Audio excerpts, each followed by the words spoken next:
sou a Beatriz Cevalho, discente do curso de Engenharia de Produção da Universidade Federal do Amazonas e bolsista no Projeto Super.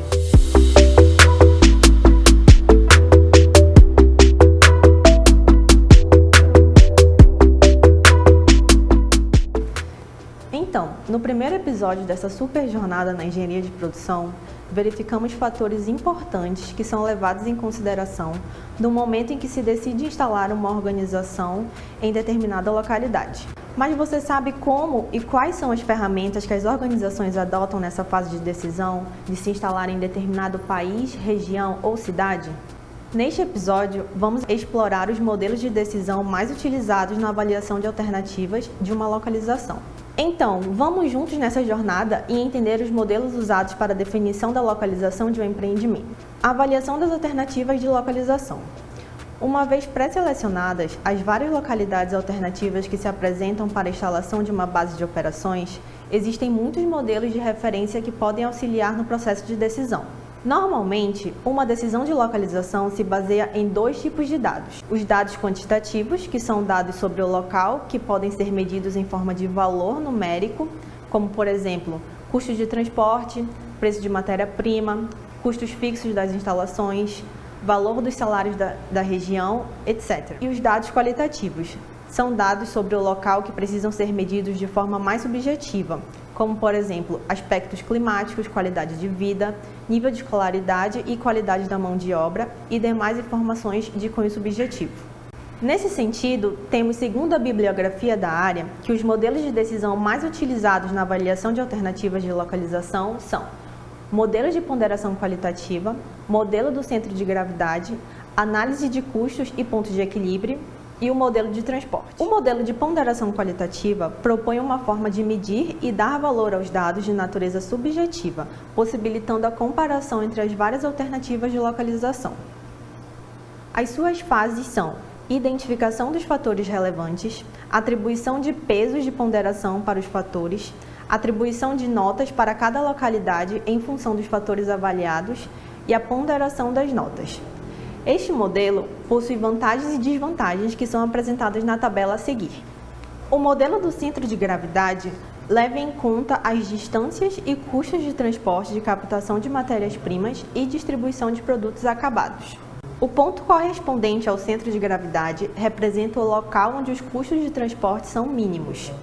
As fases desse modelo são localização das fontes de insumo e dos clientes, levantamento do volume de insumos ou bens movimentados, atribuição de coordenadas cartesianas, cálculo do centro de gravidade. As vantagens e desvantagens desse modelo são descritas na tabela a seguir.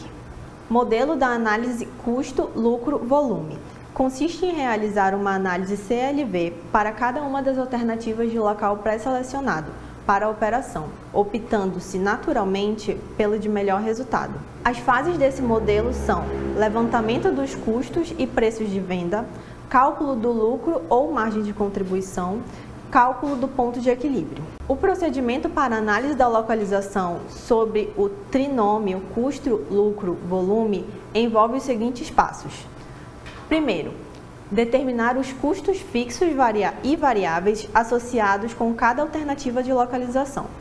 Segundo, traçar em um mesmo gráfico as curvas representativas do custo total para todas as alternativas de localização. Terceiro, determinar para o nível esperado o output, a localização de mais baixo custo, ou então determinar a localização que gerará o maior lucro.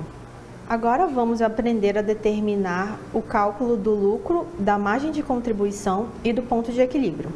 Para determinarmos a margem de contribuição total do período, nós precisamos do número de unidades produzidas e vendidas no período, o preço médio de venda unitário do período e o custo variável unitário no período. Para a determinação do lucro, nós precisaremos da margem de contribuição total no período e do custo fixo total no período.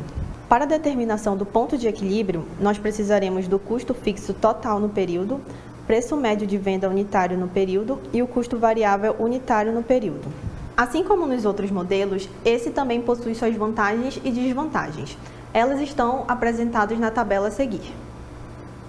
Modelo de transporte. O modelo do transporte pode ser utilizado para alocar os suprimentos das várias fábricas aos depósitos que armazenam ou demandam essas mercadorias, de tal forma que o custo total de transporte seja o menor possível.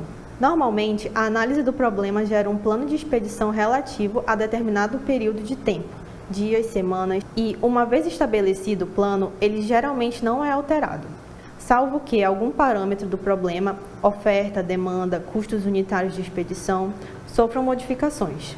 Suponha que um fabricante de cerveja pode ter 4 ou 5 unidades industriais e centenas ou milhares de distribuidores, e um fabricante de automóveis pode ter 8 fábricas de montagem espalhadas em países distintos e milhares de distribuidores que devem ser supridos com esses automóveis.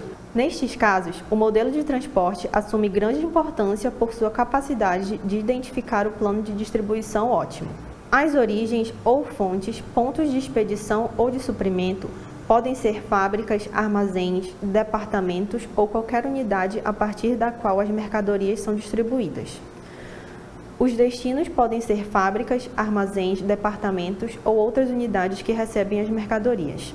Para utilizar o modelo do transporte, temos que possuir as seguintes informações: uma lista das fontes e capacidade de suprimentos de cada uma delas por período, uma lista dos destinos e a demanda periódica de cada destino, o custo unitário para a transferência dos itens de cada origem para cada destino. No próximo episódio, iremos aplicar os modelos de decisão apresentados. Fiquem conosco e vamos seguindo nossa super jornada na engenharia de produção. Obrigada e até mais!